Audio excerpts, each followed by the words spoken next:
All right, Rabbi Tom's going to go first. Thank you, Rabbi. I know you'll correct me if I'm off base here, but I took away two things. I kind of simplified your teaching this afternoon for myself. We have to do two things: mind our own business and work out our own salvation with fear and trembling. Okay, I'm going to take that and turn it into one thing. Okay. If I'm minding my business, that means I'm paying attention to my business.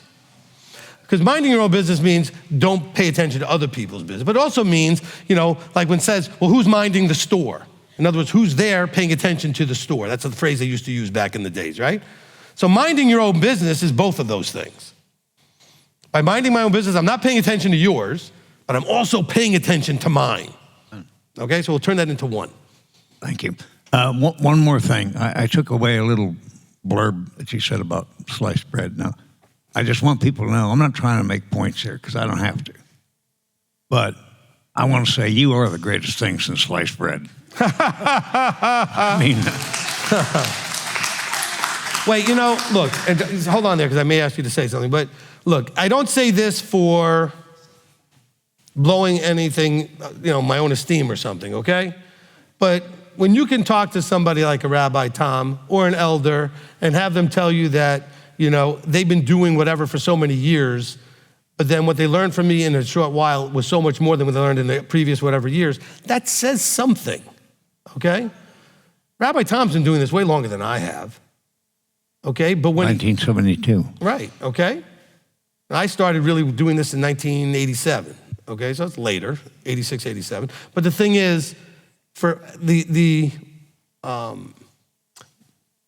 good feeling I get about the effort I'm putting out really, is tremendous when somebody like him, who I truly respect very much, can say that what the Father's given me to share, he's learned more in a year or two when he first met me of this than compared to the previous 30 years, 40 years of stuff, okay?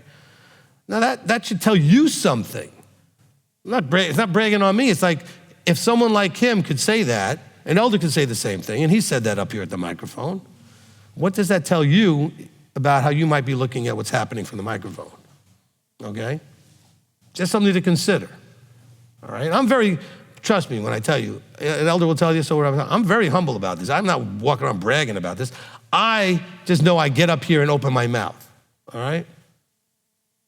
And I know I'm learning from it because the way he built me was to process out loud. So I learn more when I'm speaking than when I'm trying to put the thing together. Okay, most of what I said today was not in my head when I wrote the notes to say, all I wrote in the notes was read Colossians 1. That was my notes. And the only thing I actually wrote in the notes that I needed to read was the Greek definition of pleasing all. Otherwise, I just said read Colossians 1. Knowing full well that he works with me this way, all right? Because he knows what you need to hear. So some of you might be like, why is Rabbi talking about that? Because some of you needed to hear that, okay? I don't want to sound like the guy that says, somebody out there's back is, whatever, okay? But he knows the audience, and so he's focusing the message on that audience. Somebody like, oh no, it's just because of whatever issue you had this week. No. Although there may be an element of that because if other people are having those issues, so are some of you. And sometimes I do address issues because they're much more common than just the 2 people I spoke to on the phone, okay? But I think we can all agree that loving one another in a body context is weak. We struggle, okay? We truly struggle, all right? Now, you're really good at it maybe more than before in that there are more people that you feel that way about now than maybe you would have before, but there's still a lot of people you don't. And we really still struggle to show that love, okay? And by the way, Scripture makes it really clear that love sometimes is expressed with correction. And so you really should know that when I'm up here hitting it like I do sometimes, that's because I love you, okay? I care about you being fully equipped to get there. See, I'm not teaching you like Christianity, like, oh, just believe in Messiah and you're there. No, you got to get there. Okay, until he popped your bubble, you didn't have a way to get there because you had no idea what you needed to do. You couldn't see him right. But now you need a teacher to help you with the details, okay? Some of you are like, well, I could read my Bible. Yeah, and you wouldn't have got everything I just gave you out of it, would you? Some of the stuff I said, you've read Colossians 100 times, you didn't ever hear the way I just explained it to you today. Because that was what he gave in terms of an inspired midrash, inspired discussion or a shir, okay? It's a teaching, okay? And that's a big difference. All right, you can go. I just wanted to bring up that whole, I appreciated because, you had said that. And it was very humbling the first time he said that to me because I knew he had a longer background in sort of Torah observant, Messianic sort of belief than I did, okay? And when I met him, I still had been in this already for a little while, but the thing is, he'd been in it a lot longer. And so I didn't know how he was gonna respond to me. He's older, more experienced, but he'll tell you that, I'm his spiritual papa. And we had a lady in the congregation who was somewhat problematic, and she went up to him and said, I'm so glad you're here now because you could straighten out Rabbi and be like his spiritual dad. She said, you get it wrong. I came here for him to be mine. Okay, and she wasn't happy with that idea because she was thinking somebody needed to come and straighten me out because she didn't like what I was doing. And she's not here, so that's what happens, right? Okay? Anyway, Janet. So one is something you said yesterday about the emotions. I really love what you said. I actually wrote it. I was like, okay, I need to. All right, so wait, hold on. If anybody's watching this Afterburn, what she's referring to, and you can look it up, look up Mishpatim, Torah portion 2025. And in it, I was talking about being in your emotions, okay? Because somebody may be watching this a year from now and be like, what is she talking about last night? Okay, so it was Mishpatim, the Torah portion for 2025, all right? Just so they know where to look for it. Okay, go ahead. Yeah, so you were saying if you're in your emotions, you're not seeing things correctly. Right. And that is like a strong, powerful reality score, that you wouldn't be as subjective, I guess, right? Well, as rational. You wouldn't be as objective. Yes. You'd be very subjective. You will be very subjective, yes. So I just want to say that, I feel like Yahweh talks to me and teaches me sometimes even with experience that happens, right? For instance, this morning, Catherine and I were leading the circle, and I got really excited with that first song. I think it was the first song. And then my friend here, Chris, so I was so excited because I was just praising him, right? And then I missed one step, but he kept going. He was like, and then I said, thank you so much. Thank you for keeping it, Right. And I went back to it, and it wasn't a big deal. It was just a little moment. But that's so true what you just said, So I just wanted to say you were so right. You're always right. But, I just love how Yahweh, even with like very small little things, he will tell us, listen to that, pay attention to that, because that's a very important one. So I appreciate, Rabbi, that about the emotions. Because I'm always biased. Well, positive emotions, they're not as bad. But no, you can get carried away with that, So, yeah. The second thing that I think he's been talking to me about was about structure. And it actually started with Elder when he was here with the prayers and the praises. At some point, he said something he started talking about structure. Yep. And he started saying, like within, if you follow, if you stay in your lane, if you stay with it, that's where the blessing and the deliverance and everything will come. And he talked about trusting it, right? Trusting the process and trusting the structure, which is the same as the teachings he did on that. But yeah, he reminded everybody today about that. Right, and you did. There's a few verses that talk about that. And you were talking at some point about marriages, which is one of my favorite things. And you were saying, well, if you're a wife, you need to obviously trust your husband, respect him, and then he needs to go under authority. And I feel so blessed that my husband is under you, because most of the times we come to you, and you've corrected both of us, but he received correction from you. And because of that, and following what you said, also I was patient, all that, but it was him following you. Then he got the deliverance and the blessing. And so it works so well, it works so well when you follow. Okay, but now without, because I know that you can handle this. Yes. Okay, you guys all need to know, and Janet will admit this, she tried it the other way first. In other words, she tried to jump over him, tell him what to do, and it just didn't go well. As I tell everybody, it doesn't go well, all right? But it all changed when he was ready and came to me and then allowed a man in vertical structure to say things, and then that made the difference, okay? But I just also want you to know, the other side of the story was she tried it the way a lot of you ladies try it. And she got exactly the result you all get. It doesn't go well, okay? It just doesn't, okay? So then their marriage was struggling until we got that alignment fixed, and then she'll tell you that that's made a big difference in the marriage because that thing got out of line.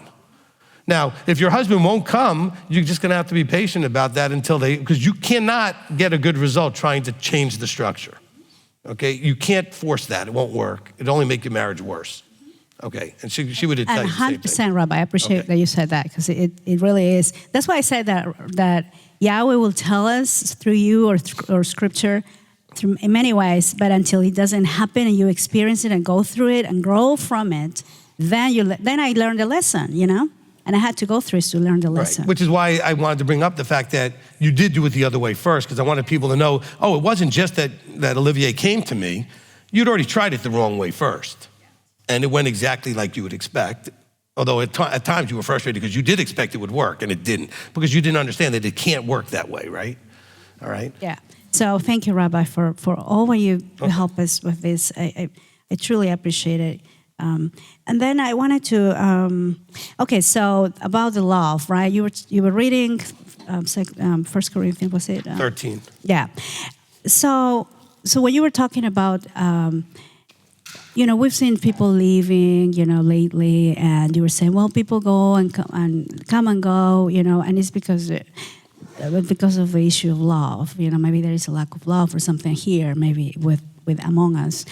So, but I've also heard from you, and you did talk a little bit about that, so I wanted to clarify, because you were saying, well, those who abuse you, you should still have love for them, but to me, love, like the way I see it in a situation like that, if somebody abused me or mistreated me or did something that now I'm not trusting them, I can still have compassion for them. I have released whatever anger, disappointment I had, and I can still pray and have compassion for them, but that doesn't mean that I'm not loving them if I'm not reconciling. No. Exactly. Love, okay. First of all, for anybody who thought I was way off base saying about loving someone who may have abused you, Yeshua says love your enemies. So if I don't know what stronger level of negative there could be than an enemy, okay? So if someone's acting like an enemy, certainly they're abusing you. But he says pray for them, ask and understand that they may be coming from an abused place or something else that you don't know. That doesn't make you feel any better about what was done to you. But if you take the emotion out of the idea of loving them, then it's not necessarily that hard to do. But if you think of it as an emotion, how can I love a person who did this horrible stuff to me? Well, not in the terms that the world has given you what love is, okay? And no, you don't need to have any reconciliation or restoration of relationship to do that. It's how you feel compassionately and praying for them to have whatever is broken and wrong in them healed, okay? That's love, okay? And it's very hard. He gives you the challenge. Like, I have the fruit of the Spirit, I have love. Really? Can you love an enemy? Okay, I have joy. Well, do you have joy in trials? I mean, that's one of the teachings I was writing at one point. I don't think I ever got a chance to do that one, but of taking the fruit of the Spirit and showing, sure, you could do it when it's easy, but can you do the opposite thing? Can you have patience when all you know what is breaking out loose around you? Okay? Can you be kind when you're not being treated with kindness? Can you be gentle when it's hard? See, you don't need any fruit of the Ruach to love somebody, but you do to love an enemy. You can have joy without the fruit of the Ruach, but can you have joy in a trial? You see what I'm saying is that it's just a different level, right? Okay, so when I say to love, just don't forget Yeshua told you to love your enemy, okay? That doesn't mean you hang out with your enemy. That doesn't mean you're gonna be buddies with your enemy. But out of love, you're prayerfully asking the Father to open their eyes so that they stop treating people that way, so that they can be healed of whatever it is that has them so broken. Can we at least have enough compassion to recognize that anybody that ever abused you is a broken person, or they couldn't have done it? They are very broken and damaged, or they couldn't have done it. So I know you're upset about the damage they did to you. But realize it takes a broken, damaged person to do that to you, okay? And so, abused people abuse.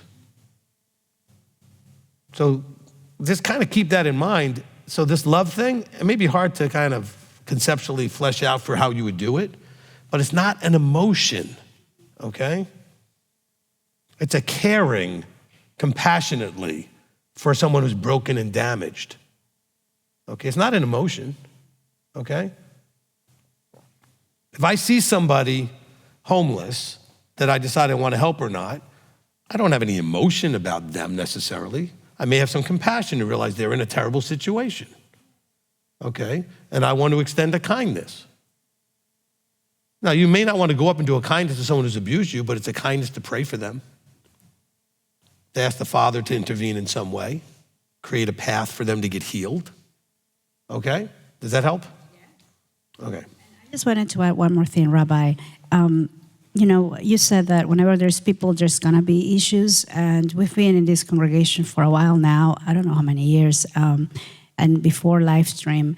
And yes, you're right. I mean, there's always going to be issues. I just want to say whenever I'm dealing with somebody that is above me, like my husband or even yourself or anybody in leadership, if there has been an issue in the past, my default is, if it's my husband, to come to you. But if it's somebody above my husband, my default has always been to pray, and to ask the Father, if there's something that is going wrong, please, do your will, and you're in control, trusting Him. And that's what I do. Really, I haven't really come to you with anything, because I think that, like you said, Yahweh will deal with you or anybody in authority.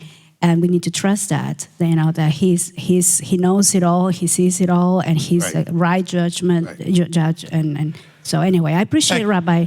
I do appreciate Rabbi you being so humble too.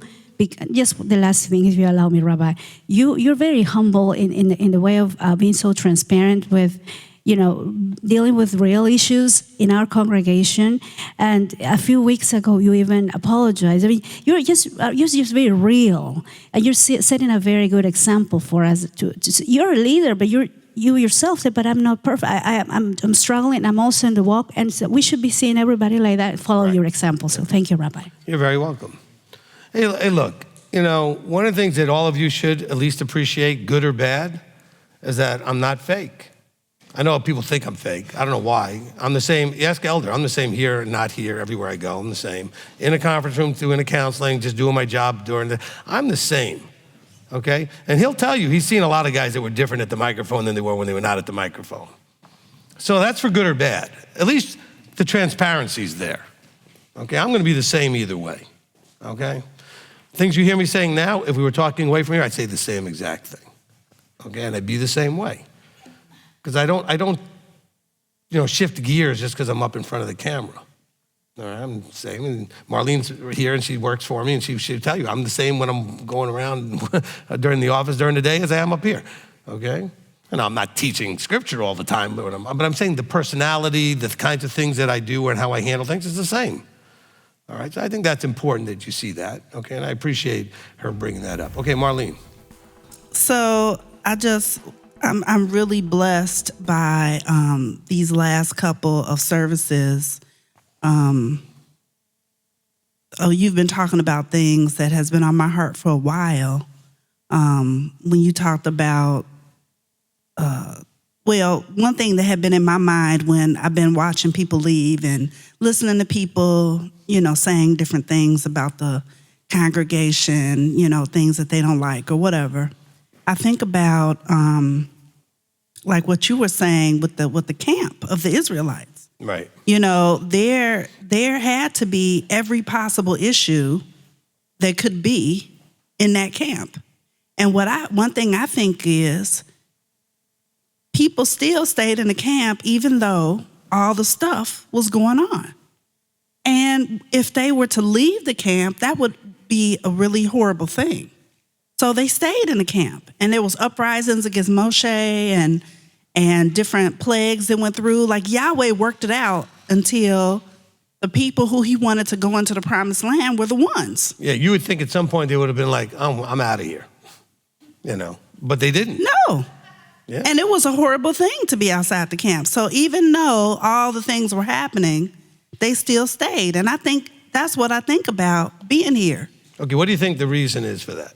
In other words, this is what I do in counseling all the time. I always want to help dig into so people can understand what's driving it. Why do you think that people leave? First of all, for everybody listening, say this again, because everybody's like, what happened? People are leaving. Nothing happened. It's just normal. People leave. People come. People leave. And sometimes it happens in a wave, and then it doesn't happen for a while, then it happens. It's just normal stuff, okay? So I don't want anybody out there thinking, just normal, okay? After many years of doing it, I'm telling you, this is what goes on. Now, but what was the difference between them not leaving the camp, because you said it'd be a horrible thing, and people feeling comfortable to leave here? What do you think's underneath all that? Fear. They didn't leave when they were in Israel back in the day because they didn't feel like there was any place they could go that was better. People leave here thinking they can find better. They feel like they can find equal. They think they think there's lots of choices. And maybe there is, I don't know. But Israel back then didn't have, you left, what were you going into? The world. Okay, it wasn't like there was a third or fourth or second option or whatever that they could go to. People leave here knowing full well they could sit at home like some of you are doing right now and just watch me anyway. Okay? If you left Moses, that was it. You were gone and there wasn't broadcasting, Moses speaking to everybody. Okay? So there's a difference, okay? People feel more comfortable because they don't see me as a unique option that there's not really a comparison to. And maybe there are lots of other options. So good, go find one, whatever. But I'm saying is they certainly didn't. That's what I'm going to say is the difference, right? Okay, so I'm not saying that this is just me and there are no other options. I'm just saying is they definitely didn't think there was any options. Okay, and that's why people, I think, feel more comfortable to leave today because they figure, I don't like this thing that irritates me, so I'm going to go find some place where that doesn't irritate me and I get something reasonably close in terms of teaching, or maybe it'll be better, whatever they think, right? Okay, so they think there are more options. Okay, and maybe there are. I'm not saying they're not. Okay, I'd like to think there are plenty of them. I don't know, but But when you use the comparison, they didn't, right? They didn't believe that Yah was with anybody else but them. Like it or not, like the way it was handled or not, this is all there was. Okay. Well, for me, I know the cloud is here, and I feel safe here because of the cloud. And I know Yahweh is speaking through you. And just like you said, they didn't move until the cloud moved, and the cloud is here. So for me, like... Some are watching think the cloud is down the road. Yeah. That's, never mind. The pillar of fire is here. And it's going to burn off all the stuff. The thing is that, like the new graphic that is on the teachings is how there's all this dross on the m.t.o.i symbol. And then it burns off. Yeah, and then it burns off. And then it's beautiful and shiny like gold. And that's what we are, Rabbi. That's what you are helping us do. And just like you said today, people are leaving. And it is a selfishness because, we need to rub up against each other. We need to get on each other's nerves. We need to, have the conflict and resolve the conflict so that we can grow and change and transform. And just like you said, you're not perfect. None of us are perfect. We need to see you correctly as the mouth of Yahweh and realize that you're a person, you're a human. Right. And I'm so thankful to be in the office. I don't know if I don't know. I know Yahweh had his, it's all wisdom and orchestrated properly because I have to talk to you and work with you so much.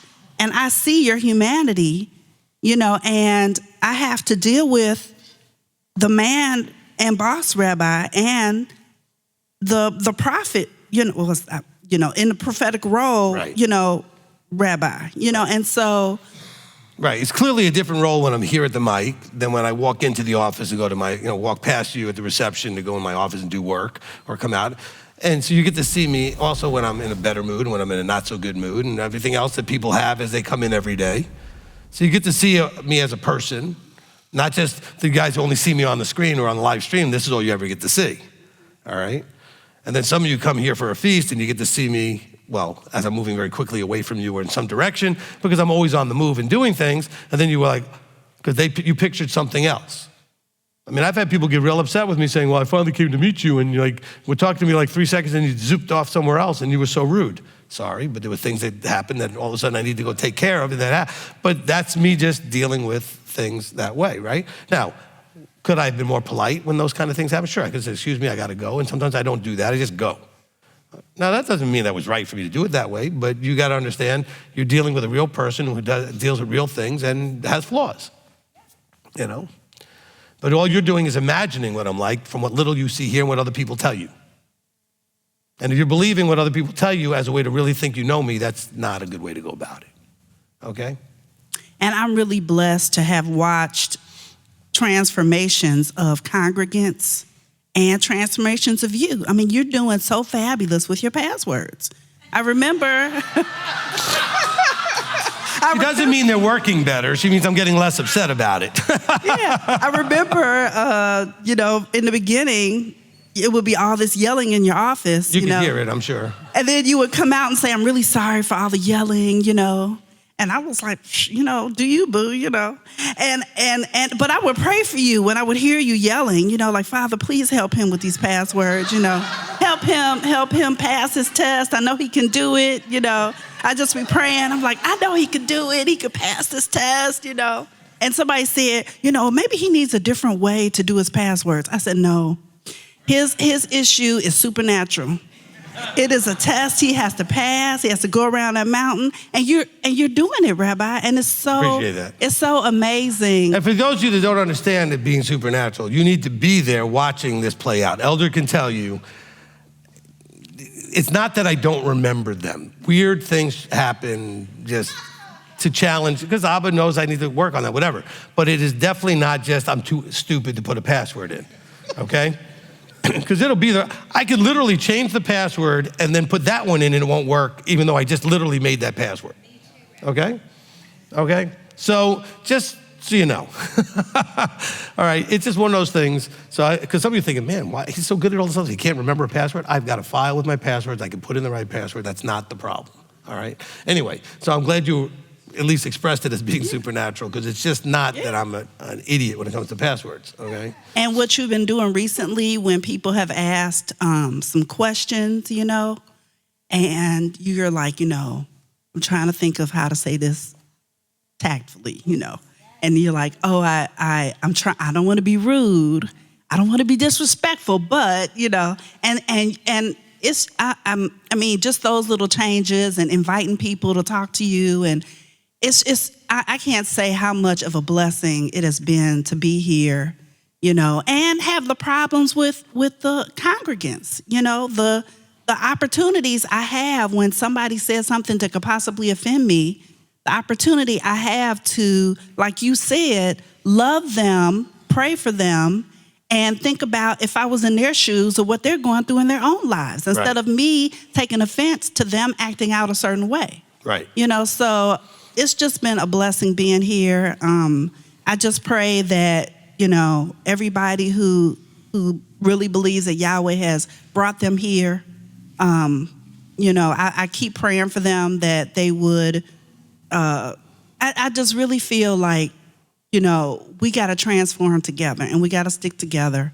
And, whoever is here when it's the great Exodus or whatever, if we get to that point, those will be the people we're with, but, the ones that leave, I just keep praying, especially when you're saying that they get all in their feelings, and then the other thing I want to say was the thing about praying when we are below in the vertical structure, it really works. Like the prayers, I remember praying for husbands and for my husband at the time, I remember praying for, boyfriends at the time.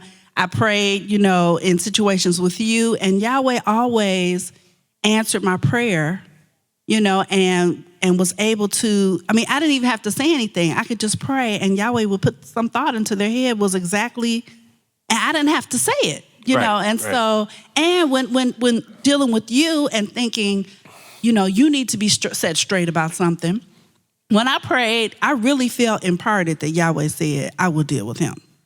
And I knew that I didn't have to worry about that. And I knew Yahweh would. And I know you hear from Yahweh. And so the people that really believe you hear from Yahweh and don't believe that Yahweh is going to work out whatever's going on in our little camp here, I don't understand it. He did the plagues with the people in the desert.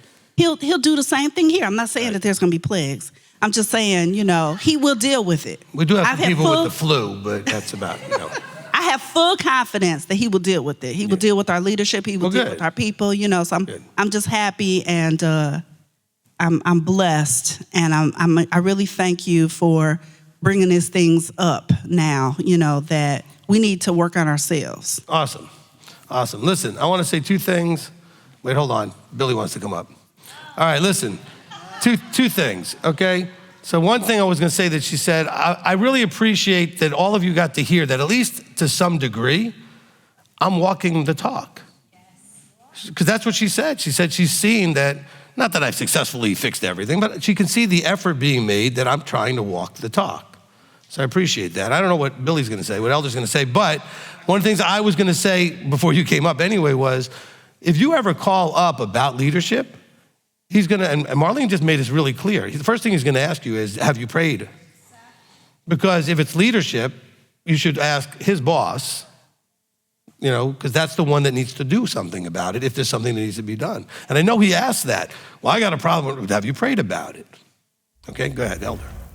And now when people call, most people say, I don't even have to ask it anymore because people say, I've already prayed about it. It's like, good. Well, that shortens the conversation. But anyway, I just wanted to come up and be a buffer for Marlene. No, I'm kidding. You said something, you said it a couple weeks ago. I think Miss Janet mentioned it, and Marlene mentioned it. But I want to make sure you guys are hearing what he's saying. Because there's not any leader that I'm aware of other than President Trump. It is what it is. That will get up in front of people and be transparent and admit that they're not perfect. I want you guys to hear that, because a lot of times, especially you out there, because a lot of times you guys will call and you'll talk to me because you're afraid to talk to him. And what you're afraid to talk to him about is about his humanity, not what he does when he's behind this pulpit. And you guys need to see him. Somebody already said it. He said it. I said it. You guys are not seeing him correctly. He said it in his teaching. You're not seeing him correctly. As transparent as he is, somebody still missed it. He is talking about him being a human being when he's not up here giving you instruction. When he's not in the counseling room giving you instruction about whatever problem you brought to him. I can't tell you how many times I've seen it in his life. I know for a fact it's happened in my life, where you'll come and you'll judge the counsel we give based on what you know about us personally. It has nothing to do with what you know about us personally. You have to believe that the information you're getting, the counsel you're receiving, is coming from above. I could be going through hell and high water in my marriage and still give you counsel from above that will fix your situation, and my marriage is still a wreck. Happened many times. Or I'm having a situation with my kids, acting out or whatever the case may be, but you come in and get counseling about your kids, and you'll judge the counsel I give you because you know something personally about me and my kids or what I'm going through. You can't do that. You have to take the anointed word that is coming out of his mouth for the situation that you're in, regardless of what you may know about him personally. You guys are not seeing him correctly in his role at the appropriate time. Because I know for a fact, if he's going through something, just say if he's going through something with his kids, and we'll sit in counseling all week, and he's giving people, you hear the testimonies, how their lives have been changed, families been changed, marriages have been changed. And I used to wonder, I told him about it in conversation, us, privately, but you guys need to hear this. I told him I was struggling in my marriage. Yet people are getting all blessed by me counseling them in their marriage. But my marriage was struggling at the time. And I cried out to Abba. I said, Abba, Am I missing it? You can give me all this wisdom and knowledge and understanding to help other people, but I'm struggling my own. You didn't give me any information on my own. What was I missing? I needed, you men, you needed. I needed somebody that I can go to. Not just somebody I could go to, but somebody that I could go to that's hearing from above. Because even though I might be hearing from above for you, I need to hear from above for me. So I need to go up the chain. He needs to hear what Abba has to say through him, however he gets it. Sometimes he may get it from Rabbi Tom. Sometimes he may get it from me. Sometimes we get it directly from above, as many times he gets those downloads. But you guys are not seeing him correctly. You're not seeing him. And I said this many times, and a lot of you get up here and I hear you talk, so I know you missed it. You have to pick from the plate what's good for you, or what parts from what he's saying is Abba. A lot of you got an opinion poll. You listen in your ears with an opinion poll in your ears and not listening to what Abba is saying through him, and you miss the whole point sometimes of what he's saying. He is very transparent. I mean, sometimes I'm concerned. I said, we need to get a PR person because you just don't hear a leader of his caliber, his position, and the authority that he has with this ministry for him to say, I'm just human. Because a lot of us are looking at him from a Christianese mindset because we think the pastor's supposed to be floating in and hovering out. He can do no wrong, he can do no good. And that's why when he does make a mistake because he's human, the whole ministries fall apart. No, he's saying, I'm transparent, I'm human, I make mistakes. He says, I'm human. And the non-human part, you get it every week if you're listening. But you take apart what you hear by accident. You'll take what you hear in passing. You'll take what you hear because you come to the office and Marlene say he's fussing about a password. If you actually saw what he deals with the password, like he said, I've been in his office and saw it for myself, and I can't explain it. The IT people can't explain it. This is, when she say supernatural, yeah, it only happens to him, because I could go in, and mine's will work fine. Sometimes his will work when I walk in. When I walk away, he said, up. It doesn't work. But I want you guys. But I've had to call him in just to see. I say, look, you have to see this. There's we check everything. VPNs, everything. And I'm like, it's proxy. It don't matter. But hear his heart. A lot of people call, and just for clarification, one family left. Now everybody gonna try to find out who it is. One family left and one person left. It wasn't a whole bunch of people. So calm down out there. Right. Calm down. Right. This wasn't a mass exodus. Calm down. There's somebody, one family left that you probably wouldn't notice who it is, and one person left, okay? Everybody else, calm down out there. Right. This happens all the time, okay? As Rabbi said. Right. But what you have to understand is a lot of y'all get bent out of shape, people, because you're people, and I understand that, and you'll call me, you won't call him. Do you know that you'll talk to me and Rabbi Tom, but you won't talk to him? Do you know how much it hurts us? Because you don't tell us either what it is. But at least you get to tell us that you're leaving. If you love, if you respect, even if you just like the rabbi, won't you call and talk to him? How weird is it for me and Rabbi Tom to go tell him that somebody left and they didn't have the whatever, I don't know what it is. Love, respect, I don't know what it is, to tell him simply. He's not, trust me, I've been in there when somebody came to do it the right way, and he is loving and kind, sends them on their way. The door is always open for them to come back. That's what he does. Have I ever, in your experience, have I ever attacked anybody that came to you while they were leaving? No. I've been attacked leaving the church. Did I give them grief? Nope.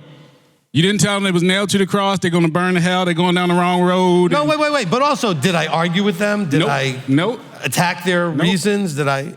Okay. But y'all don't know afraid of that. Y'all don't see it. So I'm telling you. But he's been there for those conversations. I just want to tell you that, if you want to leave, I'm not going to do anything to stop you. I'm going to try to understand and make sure, is there anything I can do to fix that or whatever? But I'm not going to argue with you, attack you, or any of that stuff, because most of the time you've already made up your mind anyway. So I'll just simply ask, is there any way that are you open to any possibility? And if you say no, then fine, go and do your thing. And I hope you do well and come back if that's what happens, whatever. But you guys are afraid of something that's never gonna happen. Whatever you're afraid that you think is gonna happen, I'm not gonna be doing that anyway. And he's gonna tell you, he's been to lots of these, because they happen a few times a year, and I don't do any of that. No. I respect him because he's not just a rabbi, he's not just a teacher. I respect him in every role he plays in my life. But I respect that he's a man, he makes mistakes. And the fact that he can get up here and tell you that, and then ask you to come back, ask to forget whatever, put the blame on himself and own whatever it is, as he normally does. You guys don't know that. Do you know he owns every mistake that happens in the ministry, whether he did it or not, because he's in charge of it? Every congregation around the world, you guys are not in the leadership meeting. You don't know, every congregation around the world, he takes ownership over the mistakes and things that happen in countries he's not even there, don't even know till after the fact, half the stuff happens, and he takes ownership. I have more respect for him as a person. As a person, as a man that is transparent enough. I have more respect for him as a person. It's not higher than my respect for him as a teacher or the rabbi, because he has brought us all a very long way from where we came from. But I'm just saying, as a person, his integrity, his transparency, his understanding, and his humbleness as a man. And some people see his humanity side and got a nerve to try to judge him and try to line that up against his anointed side. You can't. They can't compare. But guess what? They're just as high. If you put them side by side, his humanity is just as high as his anointing and he holds that to high esteem. Guess what? We as your leadership, we hold it to high esteem, and we would not be serving under him if he wasn't displaying that. I'm not talking about the times when he gets mad, because he's human. He can say he gets mad, and Marlene can say she can hear it out in the lobby. Guess what? Don't get me mad. You don't know what you might hear.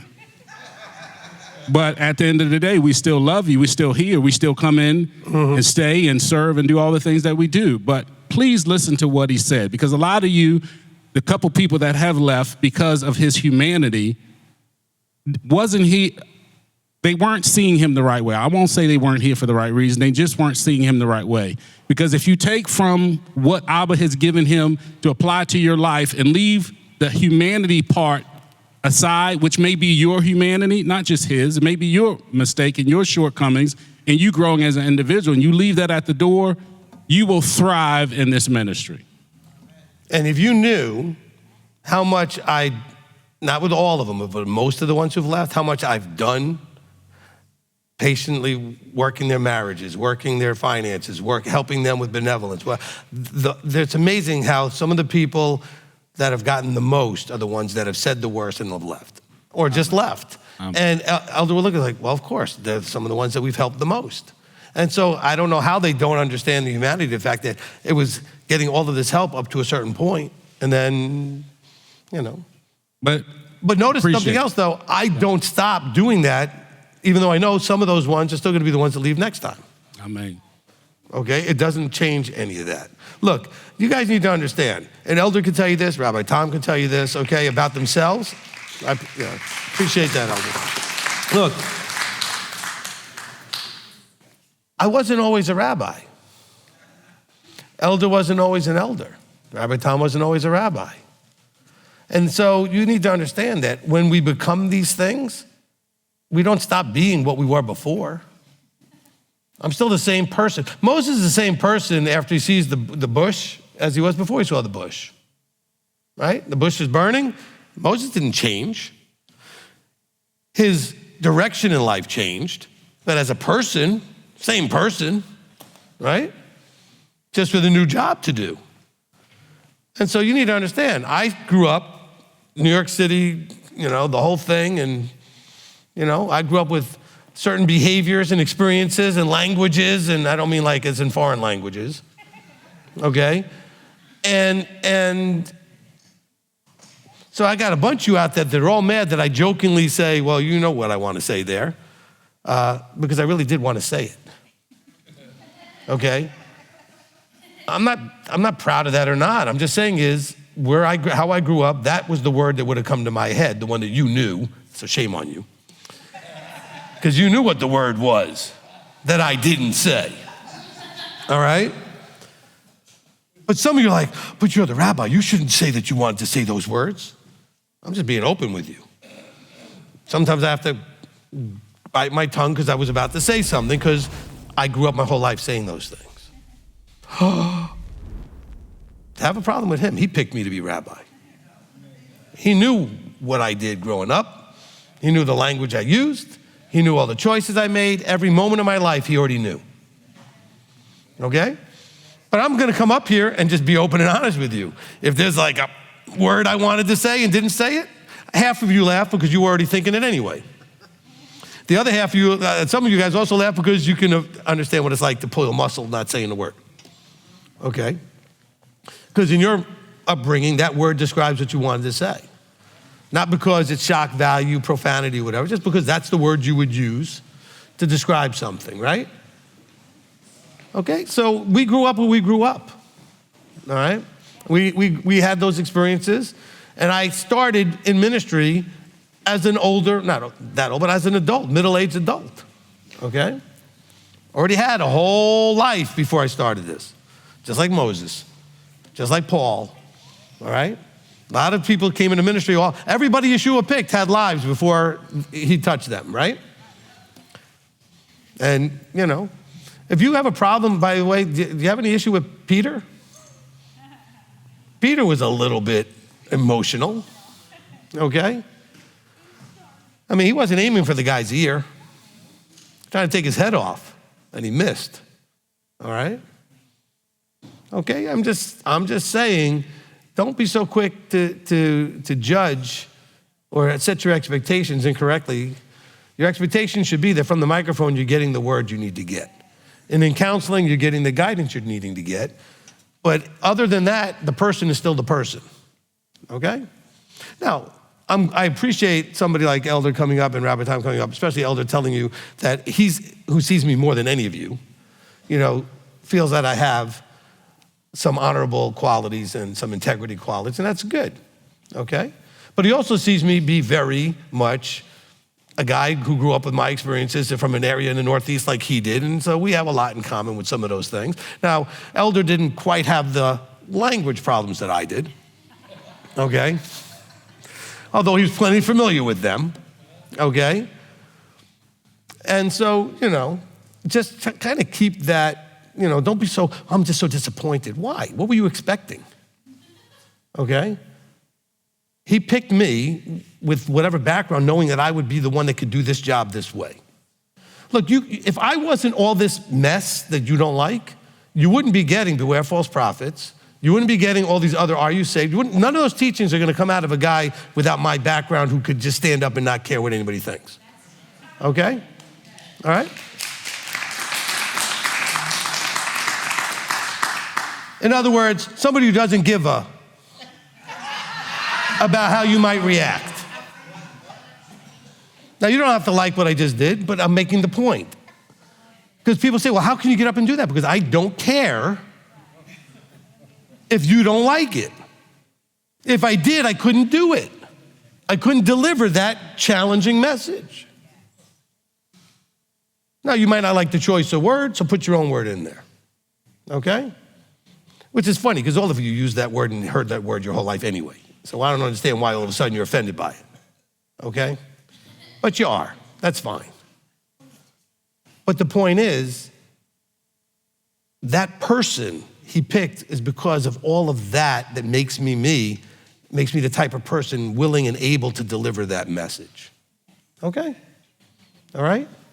That brashness, okay, that whatever you want to call it, fearlessness to go out there and just boldly do whatever, okay, all right? Certain personalities needed to do that, okay? I mean, listen to some of the stuff Paul says. Paul's got a similar personality. I mean, he blasts the Galatians, he blasts a couple of guys. I mean, he can blast pretty good, all right? But he also is humble enough to say, look, I was a mess. I made some really bad choices. I didn't understand some things. So I can respect Paul for that, all right? All right, it's gotten late. We're going to try to get through a few. I don't know that we're going to get to the live stream, but we're going to get to you, Micah, real quick. All right, Shabbat Shalom, Rabbi. Just wanted to bring up a couple of things. You said forward-looking community really stood out to me. Forward-looking community. I believe that's what you were. Well, no, you said. it's a forward-looking towards a forever community. Towards the forever community. Yes. And then that resonates patience. You said patience. Mm-hmm. So we have to be patient in this process, right? We have to have that patience. What can you give me something more than what does that patience look like? What does that mean enduring trials here with the community that we have here in our congregation? What is that patience? All right, so that's a very complex concept to deal with. I'll give it to you in hopefully 2 simple things that might cover most of it. Patience, number 1, with yourself, being a work in progress, okay? Because a lot of you get really frustrated, disappointed, and beat yourselves up because you're not further along than you think you should be, you're not as far, whatever. Be patient with yourself. And then the real question you're asking is about the community. Be patient that everybody else is a work in progress, isn't necessarily where they need to be yet. And it's not your problem, your issue to fix that in any way. So you're gonna have to endure, as you were saying, and tolerate the fact that we're dealing with people that are works in progress. And then last night you said something that kind of resonated, was that you need to accept where you are in this walk right now. Is that what you said? Kind of nitpicking at what you were saying. I have no idea. Okay, I'm sorry. No, I'm just saying, I don't remember everything I say because it's right. not scripted. Yeah. It's probably in response to something somebody asked, so I don't remember what I said. Okay, well, you were saying something on them lines, no matter where, how far you've come, where you're at is where you're at. You need to accept it. That sounds like something I would say. Yeah, okay. And then... And again, that's where the patience comes in. You are where you are. Everything that you've experienced in your life has gotten you to this point. The choices you've made have gotten you to this point. And so that's fine. You're supposed to be where you are right now as a launching point then for the next level of wherever you're going next, okay? Yeah, I've been through a lot of different congregations, and I've been around congregations that have completely dissolved. Everybody got mad, you don't talk to them no more, you don't see them no more, and this is Torah observant communities. So I know just by coming here and being led here that this is a good place here. This is a good soil. Good. And it's a good place that you can grow here. You told me that I might have to unlearn some of the things that have already been learned, because I've been in the walk since 2015, 16, somewhere there. Right. So I've been keeping Torah ever since that. But it's not just the mechanics, and I know you said that too. It's not just mechanics. You got to have the heart, and then in doing that, I keep thinking about. I just want to throw this out here because it's on my spirit. I think about the lost, the one that went away from Yeshua, and Yeshua went after that one. He left the 99 and went after that one. I don't know where that's at, and what all's been said, but I feel like I would try to go after that one. I'm not willing that any shall perish, but all come to repentance. It's hard, to hear. Go on, be over here, go where you want to go do this, do that. But I don't want nobody to leave. The relationships I've gained here, I want to cherish them. I want to hold them. I want to. No, you can't get away from me. I want you here. I want you now. And I don't know if that's being selfish. No, that's the way you should be. Yeah, because once you invest, you want that return. When you're digging the soil, you're planting the seeds, you're watering it, and you're waiting for the return. You don't want somebody to just come by and just take it away from you. Once you've invested all that you've, So, but I love the ministry here. I love everybody here. I'm a work in progress, and I'm gonna continue to grow, and I'm gonna thrive here. And I want to do more. I want to be put in different positions to do more here, and I'm gonna do anything and everything I can to make this a better place for everybody and make everybody feel welcome. Good. No matter what background they come Awesome. from. Okay. All right, thank you, Micah. All right, yeah. All right, so I want to just address 2 things from that. One is, the 1 and the 99, okay, understand that isn't about people that were with you and then they left type of thing. That's not what he's talking about, all right? He's talking about the idea that there are 99 would be the ones that are with him, so to speak, and then there were the lost sheep that the message has to go out to. And so you would go and get the message out. That's not the problem we're having here. Remember, he's launching this in Israel, and there's a lot of scattered Israelites out there that need to have this at some point, okay? And there's a lot more to that going on than saying, I need to go chase down people to leave. We've tried to talk to people to leave. They do not want to talk to us. Okay, so I don't want anybody to think, well, you need to make more of an effort. There's no more effort to make. Okay, they know. We've already extended the branch out there, so to speak, all right? So that's important that you get that, all right? And then the other thing is this. I don't know of anybody else, okay, this has to do with personalities, okay, that does what I just did for the last hour and do every week. Do you know anybody that has, it's a certain personality you'd have to just be willing to take questions for a whole weekend. We'll do next week, right? 3 sessions, okay, 2 hours each. That's 6 hours of just answering questions. Unscripted. I don't know what the questions are going to be. Again, this is not bragging. I'm just saying I'm designed to thrive in that. I like doing that, all right? I've been to other congregations in my life where they would take questions, but they would have you write them down and they would screen them and only answer the ones they wanted to. Anybody been in that kind of deal? Okay? All right, anybody have an open mic and then ask a question that the rabbi, pastor, whoever it was like, got sort of upset because he didn't want you to ask the question, didn't like the question, didn't want to answer the question? Anybody have that happen? All right, I don't care, I'll take every question. That's part of the same personality that you don't like that behaves a certain way is also a personality that can do this, that has no fear of a question, lets you come up and ask anything, completely unscripted. Okay, nobody that came up had to go through the elder first and say what they were gonna ask. And if you've been watching long enough, we've had some problematic people get up that were guests, okay? Some of you know who I'm talking about, a few of them, all right? And you know, but they were handled respectfully, but with the right strength when they were up there, all right? And so just know that again, all of this is about personality styles, that people just have issue with my personality style that rubs you the wrong way sometimes, but that personality is also the one that's able to do this that you don't ever see anybody doing, okay? I've gone and watched a lot of teachers out there. Nobody does this, okay? Nobody does an open question format, all right? They just don't.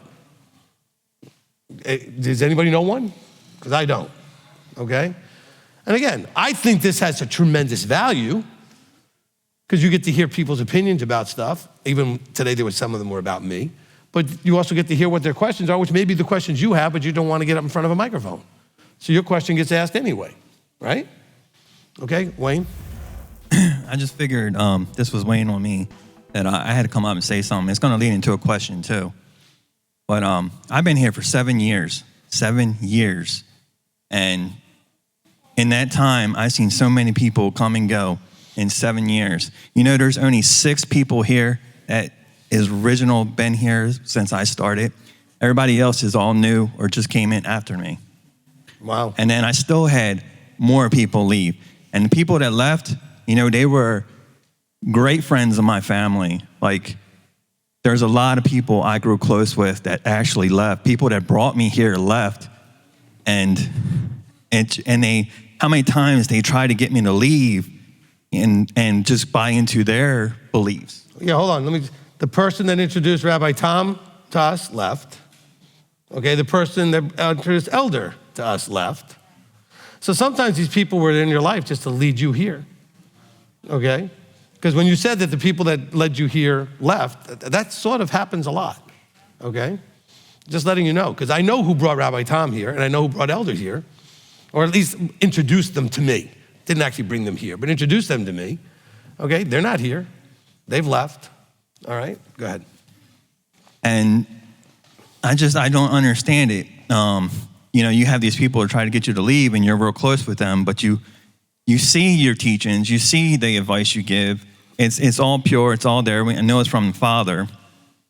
But if I can withstand that, and I had problems with leadership that was here with Rabbi. They're not here no more, but there was things that came up And it just kind of tried to drive me away, but it didn't. And I stuck through because I know the advice, the teaching, everything is pure. But my question is, when you grow close to those people and you love those people and they do all this, how do you get over being callous of that, to start loving everybody again? Let them into your life. Because it's pretty hard. I mean, a lot of people have left my life that's been here. Right. So that's just... Okay, I could try to answer that, and it's funny because the camera caught me trying to fix that mat on the floor. So all of a sudden the camera's got me doing this. Like, what are you doing bending over? I'm praying about what Wayne has said. I'm just praying, Stupid Matt. All right. Anyway. It just, because they don't know the timing, because they think I'm going to say something, so they put the camera on me. So it's just funny. And then Marty's going to be like, oh, Rabbi, you're ruining the video. Don't leave it. It's fine. It's just me. I don't care. All right. Look, Wayne asked a really, really good question, okay? And so here's the kind of answer I want you to understand, all right? You will and should, well, in your life, if you've ever done any dating, then you didn't necessarily marry every person you dated. But you truly cared for some of them, hopefully most of them, if not all of them on some level, and then it ended. So if you had just decided after the first breakup not to try again, then when would you ever really be able to find that good relationship? So don't be afraid to continue to make relationships because they may leave. That's number one. Because some of them will. Some relationships in your life will leave, okay? I'll talk to the older folks. Older folks, let's say 50 plus, all right? We'll go with 50 plus. How many people are you still in relationship with that you went to elementary school with? Okay? Maybe one or two, maybe, or none, okay? That you actually still have at least a few times a year, once a year, you actually have a relationship with them, okay? Or middle school or high school, okay?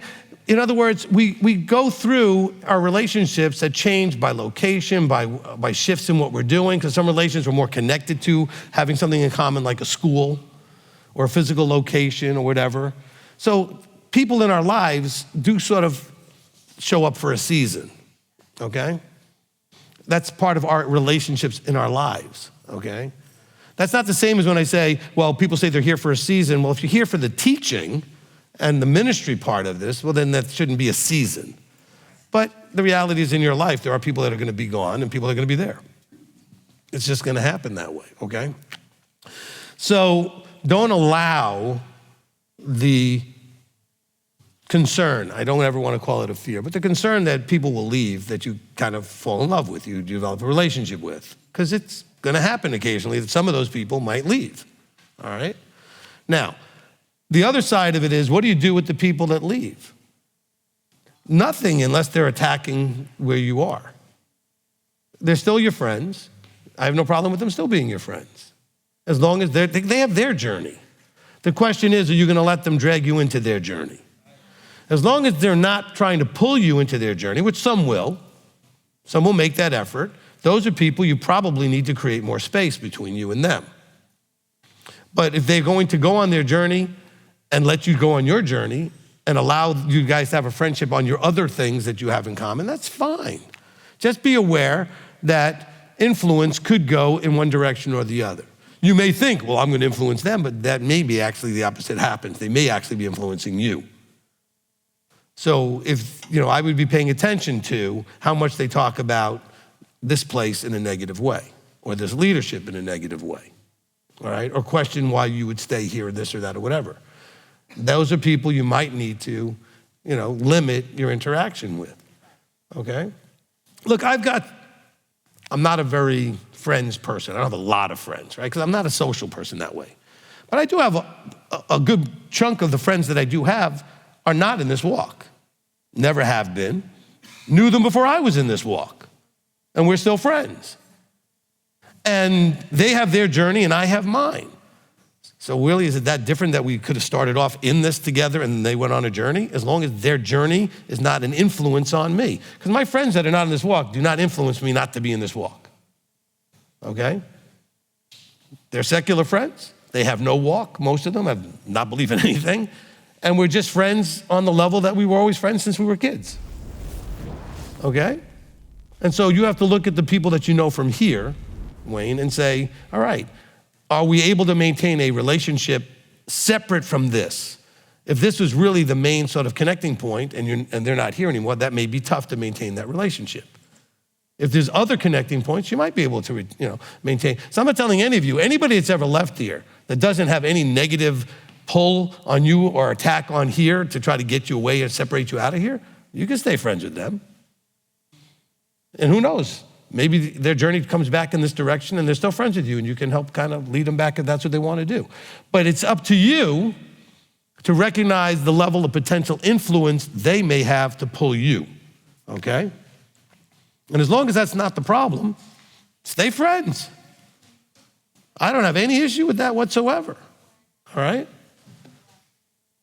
You're supposed to be in, but not of the world. Well, you're in the world, there are people in the world you interact with, and some of them you actually connect well with. Like you said, some of them are really close with your family, so stay that way. Provided they're not pulling you away, if that's really if you don't want to be pulled away.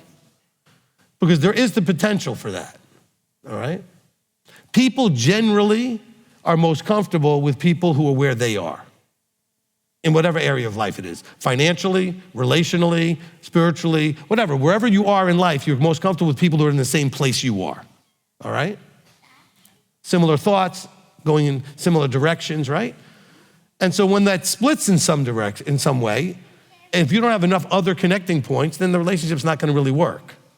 So it matters is how many connecting points do you have, okay? And as long as the one that's no longer there doesn't become an issue, keep the relationship. Does everybody catch that?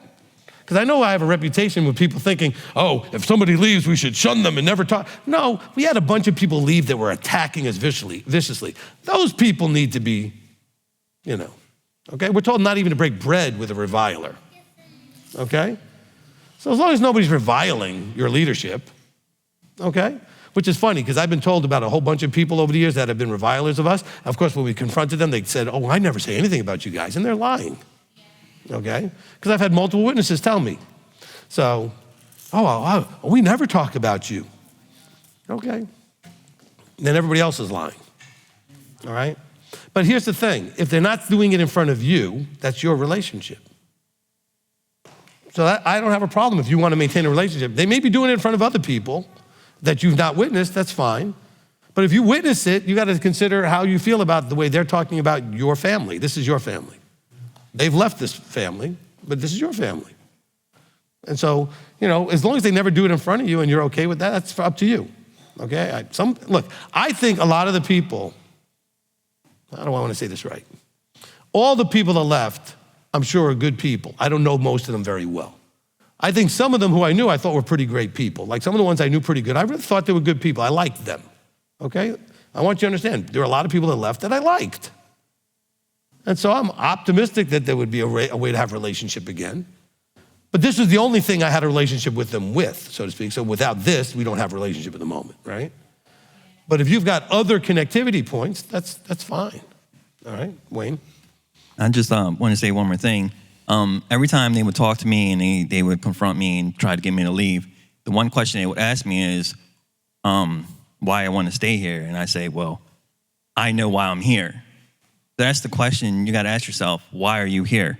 I know why I'm here. I'm here to listen to the word of Yahweh, through you. So, and every time I tell them that, they don't understand that. But the word of advice, if you know why you're here, if it's to listen to the word of Yah, then that's why you're meant to be here. I just wanted to end with that. Amen.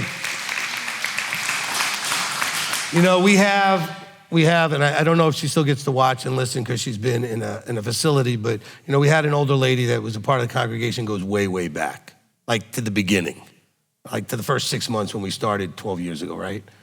And, we had some pretty big splits back in those days as this was getting its legs under it, so to speak, right? And she came to me one day and said, because she was attending regularly back then before she's now had to get some consistent help, but she said, Rabbi, you don't have to ever worry about me leaving as long as you just keep saying the word. See, I'm just here for the teaching. I don't care about personalities. I don't care about any other stuff. As long as when you get up at that mic, I hear him speaking through you, that's all that matters to me. She knew why she was here, okay? She knew that people were attacking this about me, attacking that about me, whatever they were doing, okay? And that's fine. But you know, when the congregation first started, we had a lot of people just show up like basically kicking the tires. They didn't know why they were here. They were just glad somebody was doing something in this town, okay? And so that was exciting enough that, hey, there's something in this town. And actually, we weren't even in Cleveland, we were in Appleton, okay? So a little town south of here, okay? About 15, 20 minutes. But, you know, then they got to see what was going on and decide reasons to stay or reasons to leave. Her reason to stay was she heard Yahweh speaking. She felt the word was coming from above and that it was what she needed to hear. Wayne just said the same thing, all right? Elder has said that before from up at the microphone. It's like, you guys got to figure out why you're here, all right? And that's going to make all the difference. And so he didn't have to say, well, because I do this. He said, I'm here for this, and this is what's here, okay? His answer was, I know why I'm here. Do you know why you're here, though? Think about how you got here, too, because almost all of you moved here to be here. Well, whose idea was that? All right? If it wasn't yours, if it was his, then why are you questioning it? All right? If it was yours, okay. Anything that's our own idea, we certainly can question, you know, because if it's me, it can certainly be wrong. If it's him, it can't be wrong. So if he brought you here, there was a reason. All right? And by the way, Elder will ask people, well, what are you going to do now? And they'll almost always say, I don't know. And he'll say, what do you mean? He says, we don't have any place that we know that would be doing anything like this. So we're probably just going to go home and watch Rabbi.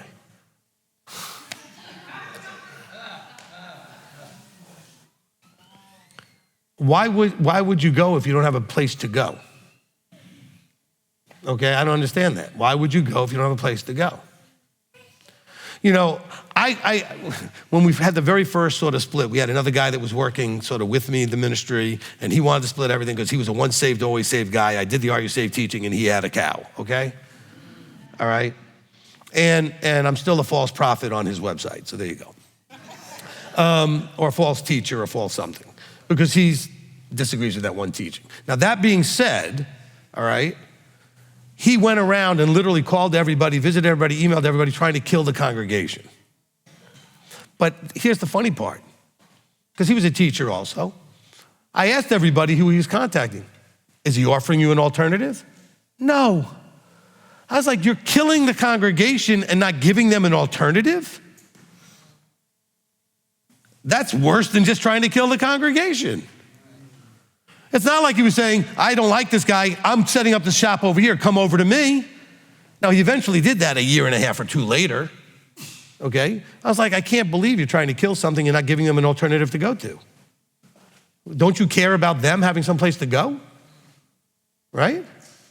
So when all you guys leave, do you have a plan? Where are you going? But there isn't any place to go. Oh, I know that. You know that, but you left anyway. You know, I want to say this, please take this in the humblest possible way. I'm going to quote something, but I want you to, when Yeshua asked the disciples about their leaving too, when others left him, they said what? Where could we go? You have the words. Isn't that what they said? So find your anointed appointed that has the words and then don't go. Because if you're still watching me, you believe I have the words. Because there's plenty of other stuff you could watch. I mean, there's no lack of anything on a Saturday you could find to watch, okay? Everybody's broadcasting. Everybody's live streaming everywhere. But if I have the words, why doesn't the rest of the stuff matter less? Why doesn't it matter less, all these other interpersonal whatever stuff? If I've got the words, I've got the words, okay? When I turn on people's broadcasts, and I do often look for stuff, I listen to see if they have the words. And as soon as I realize they don't, I turn it off and to the next one. Okay? And it becomes pretty obvious pretty quickly. Okay? Some of you have looked at a lot of other stuff too, and you know within a few seconds you can realize, no, this guy doesn't have it. Okay? There's a difference. And again, I'm saying this with all humility because I know how different what he has me doing is. If I was in your chairs, I would be very, very reluctant to ever leave here knowing full well that there isn't anything at the moment that I would be able to find that's anything like this. Okay? But you're thinking, well, I'm gonna watch and get what I want, but I'm not gonna fellowship, which is what I don't want. Then you're missing half of what you're supposed to get out of this. The interpersonal stuff. Because you don't have to deal with your stuff sitting in your living room watching a screen. How are you dealing with your stuff? Well, I can't deal with my stuff, so I'm just gonna sit home. All right, fine, do that. I think it's sad, okay? Because you're missing out, all right? You're missing out on growth opportunities, okay? That's what's happening here. All right, it is already a half an hour later than we normally go. Live stream, I'm sorry, we're not gonna get to you, okay? But I think that you really, all of you got a lot out of what everybody came up and said, okay?